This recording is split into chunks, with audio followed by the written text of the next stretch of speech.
There's this thing called diminishing returns. Basically, the value that you get from an activity starts decreasing at some point the more you do it. If you spend an hour studying for an exam, chances are another hour will give you less benefit than the first. And by hour, say, 57 of studying, it's basically worthless. Harmful, actually, since that's less time you could spend on that novel you've been working on. To do something the fastest, you always want to be operating in that highest rate of return region.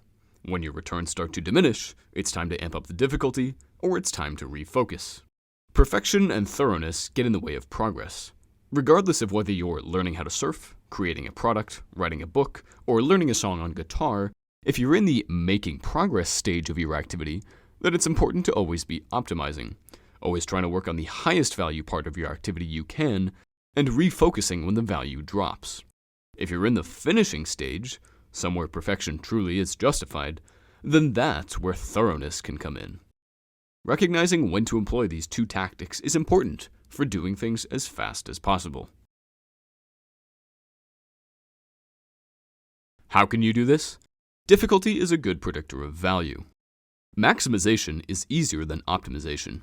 It's easier to just blindly follow an instruction to the end rather than regularly reevaluating the opportunity cost of what you're doing. That is, what are you missing out on doing by choosing to do this instead? Plus, by maximizing and chasing diminishing returns, you're avoiding doing the thing that is most difficult, and which requires the most concentration. When you finally get good at something, your brain will tend to want to keep doing that, since that's easier than always challenging yourself. But it is this challenge zone where the most progress is made in the least amount of time. A few months ago, I tried my hand at snowboarding. I got on the bunny slope and was horrible, could barely move without falling over. But after a few runs, I was falling over much less. I could have decided to stay there for a couple hours and make sure I perfected the bunny slope before moving on, but I recognized that my returns were already starting to flatten out. Value per minute spent here was dropping rapidly. So I moved on to the blue trail. I started falling over a lot more, but again, after a couple runs, I was getting a lot better. And again, as soon as I was starting to feel comfortable, I moved on to the black diamond trail. Too many people approach activities completely afraid of failure. They try snowboarding aiming to never fall once. If you're trying snowboarding for the first time and you aren't falling, you're not trying hard enough. Of course, don't throw yourself off a cliff. That would actually be an anti-valuable activity. I hope I don't have to remind you. But if you're always pushing yourself out of your comfort zone, then you'll progress significantly faster than those who don't. There's a certain optimal amount of falling for learning the fastest. It's a balance, and getting it right takes practice and has huge rewards. If you have a goal, optimize your behavior to achieve the minimum viable product. Get 80% of the way there, then refocus to something else that's more valuable at this stage.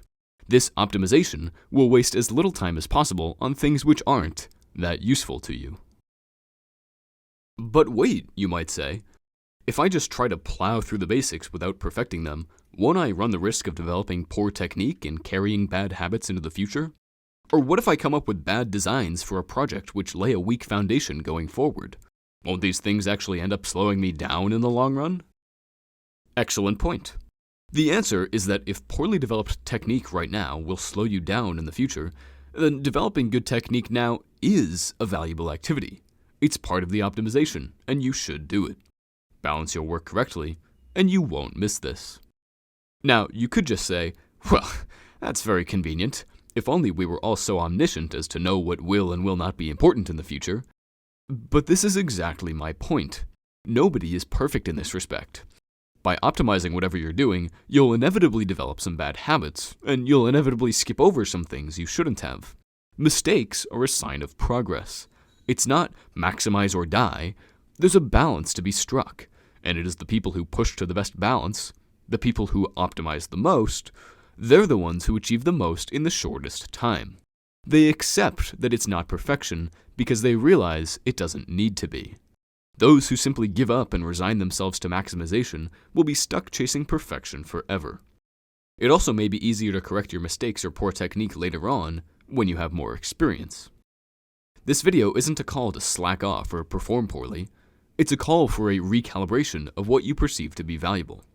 Most people, including myself, could do with being much less thorough and therefore achieving much more in the limited time we have. Too often in school, we're taught to maximize our grades, that we should always be shooting for 100%. But increasing your grade beyond 80% or so has diminishing returns. You'll have to put in more and more effort to push up that grade. Stop and ask yourself if this is really what you want to be doing. The goal in life is not to learn as much as possible. The goal is to do as much as possible. Given all the things you could spend your life doing, is pushing your grade up to 100% really the best thing to spend your time on? Maybe it is, and that's fine. But especially as you progress further in school, it might not be. At that point, it's important to shed that habit of maximization. At some point, if you develop aspirations beyond simply doing well in school, it becomes more worth it to sacrifice your grades to some extent in order to work towards that aspiration. Do you want to be good at school, or do you want to live a fulfilling life? They're not mutually exclusive, definitely not. But it matters which one you treat as your goal, as this will instruct how you spend your time and, ultimately, how well you achieve what you truly want to. In my field, if I were a hiring manager at an engineering firm, I would sooner hire someone who actually does engineering in their free time over someone who's even 25% better at calculus. Those X hours it takes to push your calc grade to 100% can generate much more value with a personal project or an engineering club simply because you're on the steep part of the returns curve. You can't choose to give yourself more time, but you can choose which activities you use that finite time for, and some activities are significantly more valuable than others. I'll admit that we don't live in a perfect society. It's much easier to compare a single number grade between two people than to compare their non-standardized achievements outside of school. But today, it's easier than ever to get the word out about the cool things you're doing in your free time and to network with like-minded people. Acknowledge this inefficiency in the system and factor it into your optimization, but don't use it as an excuse for avoiding doing what you truly want to do with your life. Having regular reflections can help keep you on track. Do a solid few hours of work, then stop. Ask yourself if this is still the highest value thing you could be doing, and then either continue or switch. Or, on a more macro level, have weekly or monthly reviews where you look at what you've been doing, where you think you could improve, and work to implement those improvements. Human behavior change is really difficult, and, in my experience, that behavior will not change unless you give yourself constant reminders. And these regular reflections are a great way of short-circuiting this process and keeping you constantly balancing on the razor's edge of doing just as much as you need to, but not more. The kinds of people who click on these videos about note-taking, study strategies, and making your desk setup the most feng shui with your productivity ethers, and to be clear, I am one of those people, those are the people who need to hear this message. Optimize your optimization. Spend too much time thinking about how to get something done the fastest, and suddenly you're spending more time designing the system which allows you to work, rather than just doing the work itself. Is your goal to do the thing, or to do it most efficiently? Designing a system is not always the best way to get something done. Sometimes it's best to just suck it up and do it. Don't wait for perfection. This isn't to say that there isn't room for thoroughness in the world. Actually, it may be worth it in small doses regularly to ratchet your understanding of something and make sure you're not drifting too far into the realm of optimization. But it's needed far less frequently than many people believe. Recognizing this is an invaluable skill.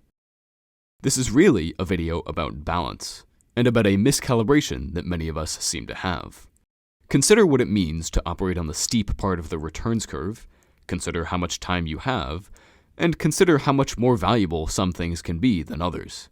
After all, the only thing you have to do is decide what to do with the time you are given. What will you decide to do?